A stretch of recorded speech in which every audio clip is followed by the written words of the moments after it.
Good morning. Handa na po ako nag-aerobics. Tara, kape po tayo. Nakapag-aerobics na ako ng 35 minutes. 45 minutes plus parang nag-minute siya na spend ko.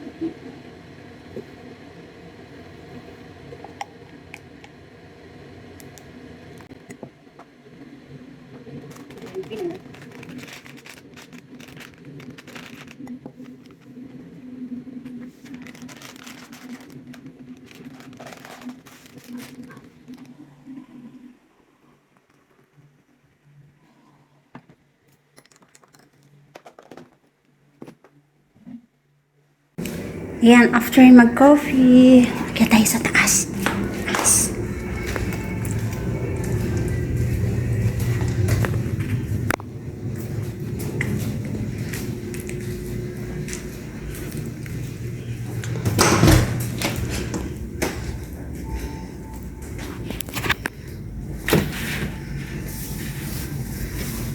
At yan na po, ako sa taas. Alaman. Good morning. Oh, yung mga plants ko. Yan sila. Yan, flex ko lang po sa inyo. Ayan yung mulberry ko. Yan. Dalawang tanim po yan ng mulberry. Yan. Yan. Pero may bunga na siya. Yan, may mga bunga na siya. Yan. Tapos yung iba nagkandalaglagan na siya. Yan, tinanggalan ko ng tuyot na dahon. Ganda, laglag na. Yan. Yun pa yung iba. Yan, yung mga bagong chok pa lang. Bagong lumalabas. Yan yung mga pichay. Ayun na naman. Ito. Habang tapos ko nabisita yung halaman ko, ayan, nagbabanlaw ng labahan. Si babad muna. Tapos balik ulit sa taas. Para magtatanim naman ako ng panibago. Yan yung celery na itatanim ko. Yan. Yan, nag-prepared na naman.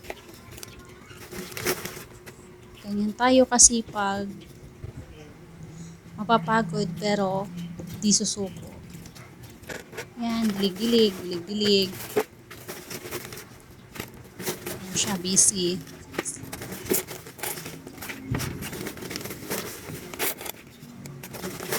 Actually, minamadali ko na talaga yan kasi ang dami ko pang gagawin sa baba.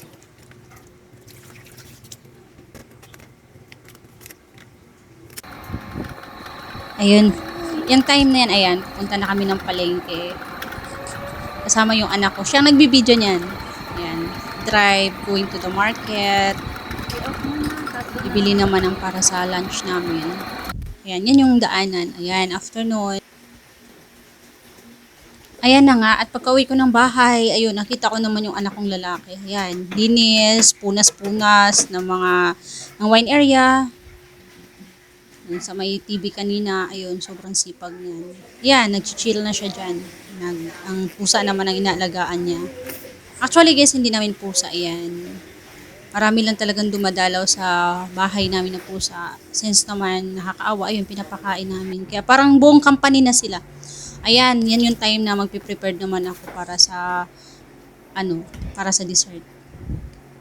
Gumawa ako ng cookies dyan. Itong ingredients lang ginamit ko dyan. Oatmeal, banana, yan, smash ko muna yung banana.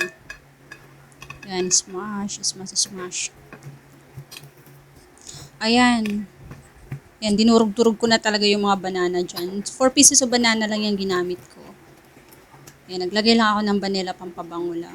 Pero yung vanilla, optional lang po yun ha. Pag gusto nyo naman, pag wala kayong vanilla available sa bahay, okay naman kahit di kayo gumamit ng vanilla. Ayan na yung oatmeal ko.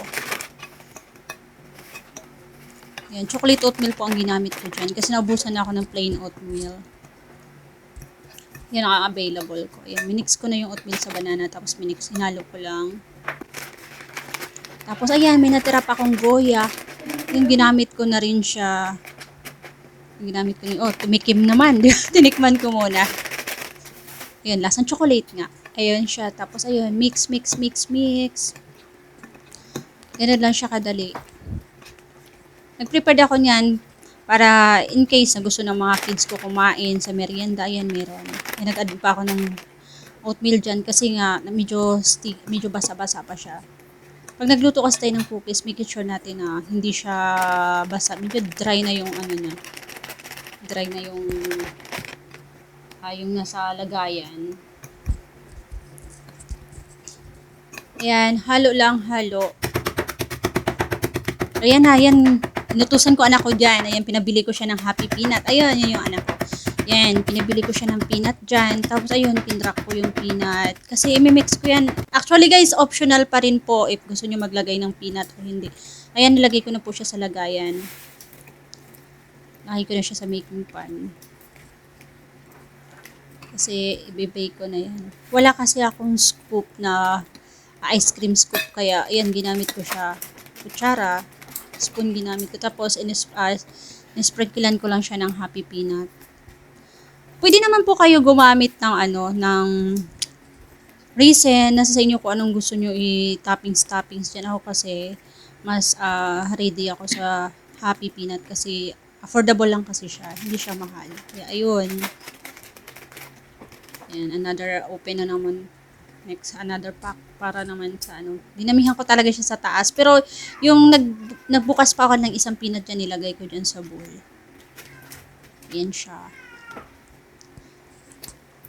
Ayan, ready na yan. Lalagay ko na siya sa sa oven. Ayan na siya sa oven. Yan yung kitchen ko, guys. Pagpasensyahan niyo na po. Maliit lang yung bahay kubo ko. Ayan, nung pinabili ko pala yung anak ko ng Manisa store, tapos yung store, ang nice niya, binigyan niya ang anak ko ng ng shrimp. Yung nakita niyo kanina sa kawali, yun, hipon yun. Ayan, balik ulit sa pagbibake. Yan yung last na lulutuin ko. Yung una dyan is tapos ko na siya na bake. Yung mga anak ko, ayan sa gilid. Nag-antay sila.